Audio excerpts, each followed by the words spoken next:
Olá, amigos do Facebook e também do blog do Eldoradense. Hoje eu venho de novo com aquela proposta de resenha literária de apresentar um livro através de vídeo. E o livro de hoje é do Jorge Amado, aquele que eu considero o maior escritor brasileiro de todos os tempos, na minha modesta opinião. O livro chama-se Agonia da Noite. Ele é um capítulo intermediário de uma trilogia chamada Os Subterrâneos da Liberdade. Então eu infelizmente não tenho o primeiro e o terceiro capítulos para ter uma dimensão de conhecimento melhor da narrativa na íntegra, né? Mas mais para frente eu pretendo adquirir esses dois capítulos. Esse livro é diferente de tudo que eu já li de Jorge Amado, ou do que eu prefiro ler de Jorge Amado. Eu sempre li Jorge Amado com as suas obras restritas à Bahia, com aquele lance da vida boêmia da Bahia, do malandro baiano, da malemolência dos seus personagens, dos seus conflitos amorosos, do sincretismo religioso, do catolicismo com o candomblé.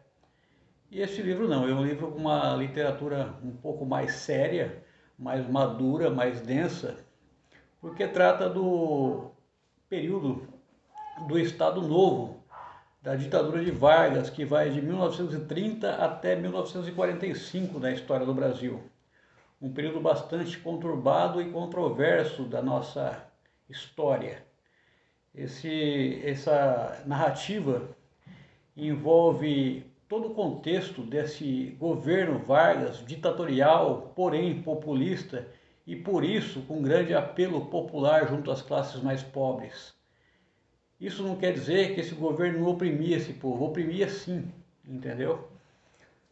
Mas pressionado pelo processo de industrialização, onde surgiu uma classe operária, uma classe proletária, que passou a demandar maiores leis trabalhistas, que passou a demandar mais direitos.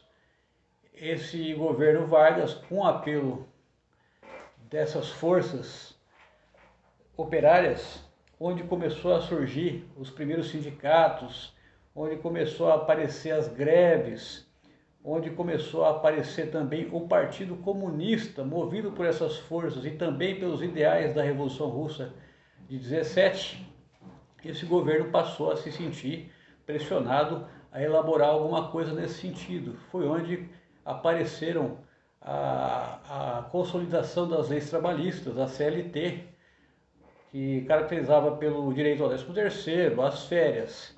Então, para manter-se nesse jogo de forças sociais, dessa luta de classes sociais, nesse equilíbrio, o Vargas criou essa lei, porque ele dependia, claro, das forças das camadas populares, mas também dependia da força política e financeira das camadas mais abastadas da população, das forças aristocráticas, oligárquicas do Brasil. Então o Vargas ele foi muito habilidoso nesse sentido. E com relação às greves e ao surgimento do Partido Comunista, ele oprimiu realmente, ele usava forças ostensivas, forças policiais que torturavam e que faziam até desaparecer pessoas. É um período muito conturbado da política brasileira que eu comparo com a ditadura militar, que foi de 64 a 85. É tão ou mais conturbado quanto. Tá? E dentro desse período conturbado no cenário nacional, estava inserido também um período conturbado no cenário internacional. O Vargas, ele flertava, de certa forma, com os governos autoritários da Europa, principalmente com a Itália fascista, com a Alemanha nazista e com a ditadura de Franco na Espanha.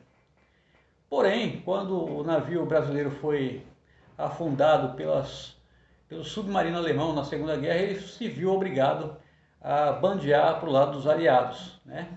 Então, nesse período conturbado da nossa política, aconteceu essa história. A Agonia da Noite, com personagens fictícios, mas inseridos nesse contexto histórico real da nossa política, da nossa história brasileira.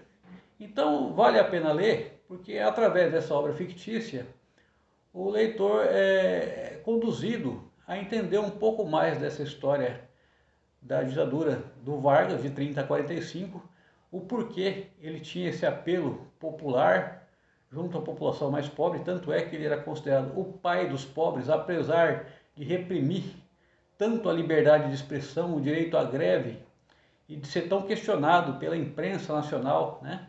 Então é por isso que é importante ler essa obra. Você entende, passa a compreender mais esse período da era Vargas na história nacional. É uma obra que eu recomendo, não é uma obra tão irreverente, tão engraçada ou tão leve quanto as obras Dona Flor e seus dois maridos ou Os Pastores da Noite, mas é uma obra não menos interessante, tá? É uma obra que vale a pena conferir. Então tá aí a dica literária de hoje, A Agonia da Noite, Jorge Amado. Beleza? Valeu, até mais, abraço!